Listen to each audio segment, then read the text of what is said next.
নমস্কার বন্ধুরা, আজকে বানাবো ঘি হিং ফোড়ন দিয়ে নোটে শাকের ঘন্ট। জানো, বাজারে গেছিলাম, নোটে শাকটা দেখে এত ভালো লাগলো তাই নিয়ে এলাম। আর আমি একটু এতে আলু, কুমড়ো, বেগুন দেবো। কি নিয়েছি দেখিয়ে দিই। নোটে শাক কেটে তো ধুয়ে নিয়ে চলে এসেছি। ধনেপাতা নিয়েছি, আর এখানে পেঁয়াজ, রসুন, কাঁচা লঙ্কা, শুকনো লঙ্কা আর কালো জিরে ফোড়ন দেবো বলে নিয়েছি। আর এখানে একটু মিষ্টি নিয়েছি, যেগুলো না দিলে যে কোনো রান্না অসম্পূর্ণ। আর এখানে তেল বসিয়েছি, সর্ষের তেল, তার মধ্যেই আমি একটু ঘি দিয়ে দেবো। দিয়ে সবজিগুলো আমি খুব ভালো করে লাল লাল করে ভেজে নেব। এবার নোটে শাক কিন্তু অনেকে ভাজাও খায়, কিন্তু এইভাবে একবার খেয়ে দেখো, ভালো লাগবে। আর রান্না কিন্তু জানো তো, কিছুটা দূর থেকে দেখে, মানে ভিডিওতে দেখেও আমরা বুঝতে পারি যে এই রান্নাটা কতটা ভালো হবে বা খেতে কেমন লাগবে, এটা কিন্তু আমরা অনুমান করতেই পারি। শুধু আমি না, সবাই পারে।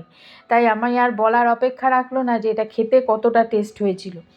তো সবজিগুলো ভেজে নিয়ে তুলে এবার কিন্তু তেলে দিয়ে দেবো কালো জিরে, শুকনো লঙ্কা, রসুন, পেঁয়াজ সবকটা ফোড়নে দিয়ে দেবো। আর তার আগে তেলের মধ্যে একটু হিং দিয়ে নেবো।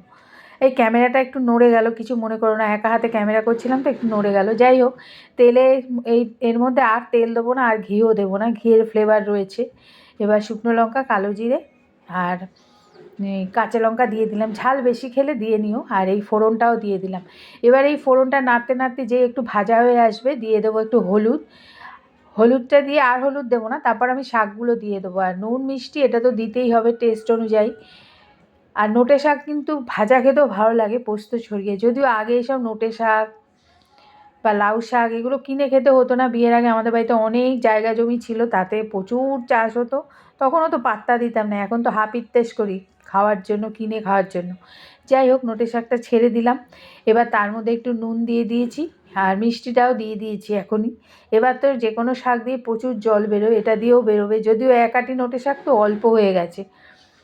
এবার ভালো করে এটাকে মানে টানিয়ে তারপর আমি একটু জল থাকতে থাকতে আলুটা আর সমস্ত সবজিগুলো দিয়ে দিলাম। কেননা কুমড়ো আর আলুটা সামান্য একটু শক্ত যদিও বা থাকে, তাহলে এটা সিদ্ধ হয়ে যাবে। এইবারে পুরো টেনে আসলে শুধু ধনেপাতা দিয়ে নামিয়ে নেব। তার আগে বলি, যদি ভালো লাগে তাহলে কিন্তু আমার সাথে থেকো। আর ভিডিওটা কেমন লাগলো সেটা একটু জানিও। এতক্ষণ সাথে থাকার জন্য অসংখ্য ধন্যবাদ। আসবো পরবর্তী কোনো ভিডিও নিয়ে, ততক্ষণ জন্য সবাই ভালো থেকো। আর এটা কিন্তু গরম ভাত দিয়ে খেতে সত্যি বলছি অসাধারণ লাগছিল। যদিও যে কোনো শাকই ভালো লাগে খেতে, কিন্তু রান্নার প্রসেসিং তো বিভিন্ন রকম হয়, এই প্রসেসটাও একবার ট্রাই করতে পারো, ভালো লাগবে। তো তুলে দেখিয়ে দিলাম তোমাদের। আজ আসি, সবাই ভালো থেকো, সুস্থ থেকো, সাবধানে থেকো, টাটা।